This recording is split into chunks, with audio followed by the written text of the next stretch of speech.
کے بارے میں یا ان کے اس عمال کے بارے میں آپ کیا کہیں گے؟ یہ تو ٹھیک ہے کہ اللہ تعالیٰ قبول کرنے والا ہے، لیکن عمومی طور پر شریعت اس بارے میں کیا کہتی ہے کہ آپ کرپشن کے پیسوں سے، 2 نمبری کے پیسوں سے یہ صدقہ خیرات کریں اور لوگوں میں حاجی صاحب یہاں بڑا مشہور ہو جائیں گے، یا یہ کہیں جی کہ یہ بندہ بہت جو ہے وہ سخی ہے؟ دیکھیے یہ بات بالکل واضح ہے کہ حرام مال جو اکٹھا کیا جائے اس سے نیکی کا کوئی کام نہیں ہوگا، اور اگر کوئی اپنی دانست میں نیکی کا کام کرنا چاہتا ہے حرام مال سے تو وہ قابل قبول نہیں ہوگا اللہ تعالیٰ کے ہاں، بلکہ وہ زیادہ گناہ گار ہوگا، گناہ کا مرتکب ہوگا کہ اس نے جانتے بوجھتے حرام مال کو نیکی کے کام میں استعمال کیا۔ ہمارے والد گرامی ڈاکٹر سرفراز نعیمی شہید کے پاس ایک صاحب مسئلہ پوچھنے کے لیے آئے کہ سود کی رقم کسی طریقے سے ان کے پاس آ گئی، نہ چاہتے ہوئے بھی آ گئی، کہ اب اس کو کہاں پہ خرچ کریں ہم؟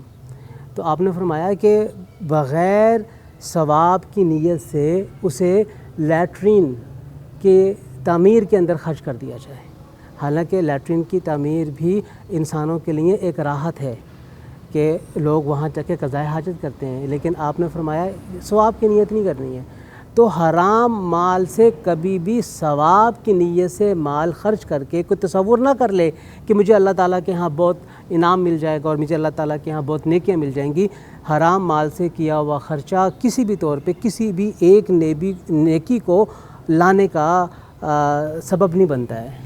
سر ایک چیز جو عام ہمارے معاشرے میں نظر آ رہی ہے کہ جب کوئی بندہ اللہ کی راہ میں خرچ کر رہا ہے یا وہ راشن ہی تقسیم کر رہا ہے تو کچھ ایسے لوگ بھی ہم نے دیکھے ہیں کہ جو سمجھتے ہیں کہ یار چلو مفت مل رہا ہے لے لیتے ہیں، حالانکہ وہ اس چیز کے مستحق نہیں ہوتے،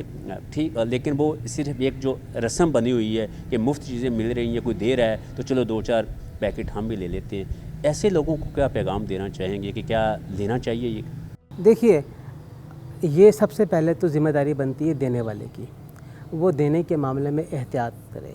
اگر وہ صدقہ اور خیرات کر رہا ہے تو صدقہ اور خیرات تو ہر ایک کو ہو سکتی ہے سوائے سید کے، اور اگر وہ زکوٰۃ کی رقم دے رہا ہے تو اسے بہت پرٹیکولر ہونا چاہیے کہ زکوٰۃ کی رقم اس کی اسی وقت ادا ہوگی جب اس بندے کو جائے گی جسے زکوٰۃ لگتی ہوگی۔ صاحب استطاعت کو زکوٰۃ کی رقم دے دی تو اسے کسی بھی قسم کا فائدہ نہیں ہوگا۔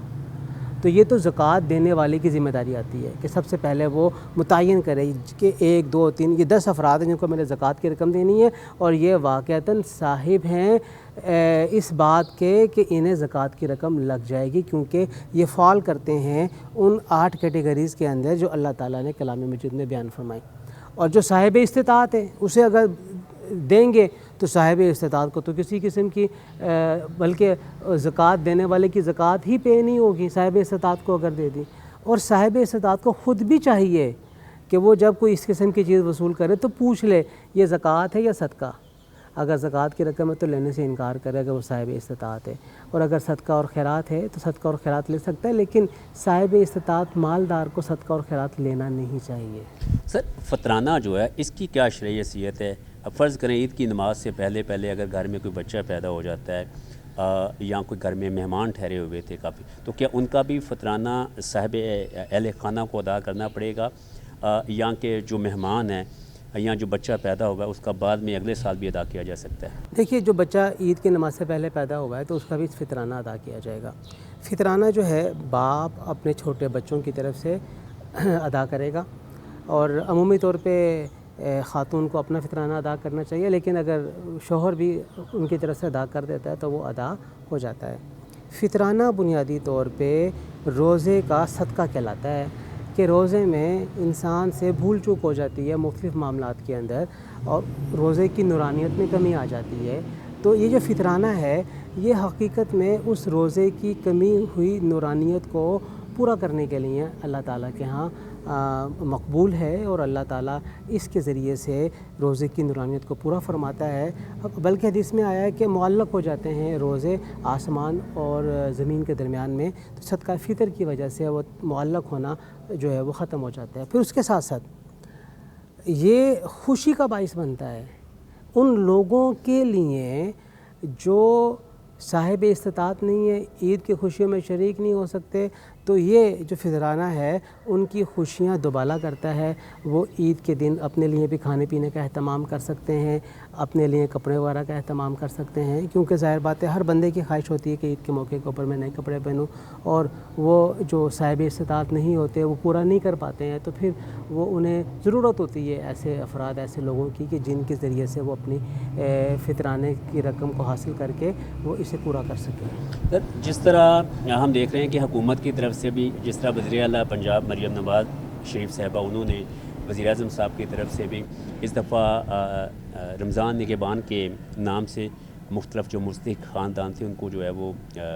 پیسے دیے گئے ہیں, لیکن اس کے باوجود ہم دیکھتے ہیں کہ سڑکوں پر گلی محلوں میں بہت سارے لوگ جو ہے وہ, اور اس میں پروفیشنل بھکاری جو ہے وہ بھی نظر آتے ہیں. یہ وہ پروفیشنل بھکاری ہیں جو دوسرے ملکوں میں, خاص طور پر سعودی عرب میں جا کر بھی پاکستان کی بدنامی کا باعث بن رہے ہیں. ایسے لوگوں کی پہچان کیسے کی جا سکتی ہے اور ایسے لوگوں کے ساتھ کیا رویہ اپنانا چاہیے, چونکہ وہ آپ سے پیسے لینے کے لیے ایسے ایسے واسطے دیتے ہیں, اللہ کے نام پر, پیغمبر صلی اللہ علیہ وسلم کے نام پر, اہل بیت کے نام دیتے ہیں, تو بندہ مجبور ہو جاتا ہے ان کو کچھ نہ کچھ دینے کی. تو کیا کہیں گے آپ اس پر؟ دیکھیے, ہر انسان کو اللہ تعالیٰ نے جو عقل دی ہے اس کی بنیاد کے اوپر وہ یہ بات جج کرنے میں کامیاب ہو جاتا ہے کہ یہ جو پیسے مانگنے والا ہے یہ واقعتاً ضرورت مند ہے یا یہ شخص پروفیشنل ہے. پروفیشنل کو نہیں دینی چاہیے, ضرورت مند کو دینی چاہیے. اور جو پروفیشنل ہے اس کی ایک پہچان یہ بتائی گئی کہ وہ پیچھا ہی نہیں چھوڑتے ہیں جب تک انہیں آپ 2-4 روپے نہ دے دیں, اور وہ آپ کے دامنگیر ہو جائیں گے, آپ کے کپڑے کو پکڑ لیں گے, آپ کو جس طرح آپ نے بھی کہا کہ واسطے دینا شروع کر دیتے ہیں. تو گویا یہ اسی پروفیشنل ازم کا ایک اظہار ہے جو کہ ان کی طرف سے کیا جاتا ہے. ہمیں ایسے افراد جو کہ باقاعدہ طور پہ ایک پروفیشن بنا کے مانگتے ہیں, ہمیں ان کی حوصلہ شکنی کرنے کی ضرورت ہے, اور ہمیں خود سے ان افراد کو تلاش کرنے کی ضرورت ہے. جو سفید پوش ہوتا ہے وہ کبھی بھی اس طرح نہیں مانگتا ہے, وہ ہمیشہ اپنی سفید پوشی کا بھرم قائم رکھنے کی کوشش کرتا ہے. تو سفید پوشوں کو تلاش کرنا چاہیے اور ان میں ہی یہ رقم تقسیم کی جانی چاہیے. سر, آخری سوال یہ کہ آپ اسلامی نظریاتی کونسل کے چیئرمین بھی ہیں, ہم دیکھتے ہیں کہ لوگ جو حکومت کا زکوٰۃ کلیکشن کا نظام ہے اس پر اعتماد نہیں کرتے, بینکوں سے رقوم نکلوا لیتے ہیں, خود زکوٰۃ دینا پسند کرتے ہیں. کہ اسلامی نظریاتی کونسل نے ماضی میں یا ابھی کوئی ایسی تجاویز حکومت کو دی ہیں کہ ہم زکوٰۃ کلیکشن کا سرکاری سطح پر سسٹم ایسا بہتر بنائیں اور پھر ڈسٹریبیوشن اتنی اچھی ہو کہ لوگ خود دینے کی بجائے اس سسٹم کے اوپر انحصار کریں, اعتماد کریں؟ اچھا, بات ایسے نہیں ہے, یہ ہے بد سے بدنام برا.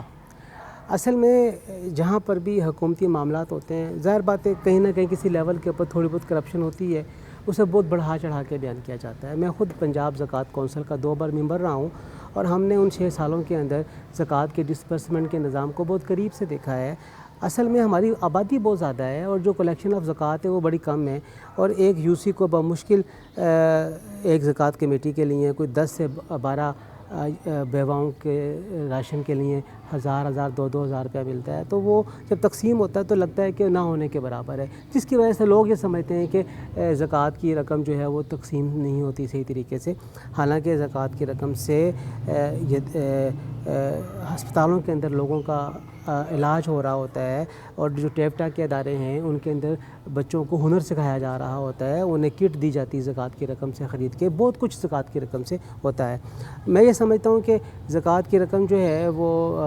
بینکوں کے ذریعے جب کلیکشن ہوتی ہے تو پھر وہ مرکز میں جاتی ہے, پھر وہاں سے تقسیم ہوتی ہے صوبے کی پاپولیشن کی بنیاد کے اوپر, اور پھر جب صوبے میں آتی ہے وہ زکوٰۃ کی کلیکٹڈ رقم تو پھر وہ آگے چل کے تقسیم ہوتی ہے جو ضلع کی پاپولیشن ہے اس کی بنیاد کے اوپر. تو یہ بہت ایک ملٹائی لیول کا ایک سسٹم ہے جس میں زکوٰۃ کی رقم جو ہے وہ پہنچتی ہے, غریب تک ضرور پہنچتی ہے, لیکن مقدار چونکہ اوپر ہی تھوڑی ہوتی ہے تو تھوڑی مقدار میں پہنچتی ہے. ہمیں حکومتی ان اداروں کے اوپر اعتماد کرنا چاہیے, اور جہاں کہیں پہ کوئی خامی ہو تو اس کا اظہار بھی اور اس کو سامنے بھی لانا چاہیے. آپ نے ان کی بات سنی, 2 چیزیں بڑی واضح ہیں. ایک تو یہ کہ صدقے میں اور زکوٰۃ ان دونوں میں ہمیں فرق کرنے کی ضرورت ہے. دوسرا, جب بھی آپ صدقہ خیرات دیتے ہیں تو پروفیشنل لوگوں کو جو ہے وہ ان سے اجتناب کریں اور کوشش کریں کہ جو حقیقی حقدار ہیں ان تک ہی آپ کا مال, آپ کا راشن وہ پہنچ سکے, تاکہ یہ چیزیں اللہ کی بارگاہ میں قبول ہو سکے.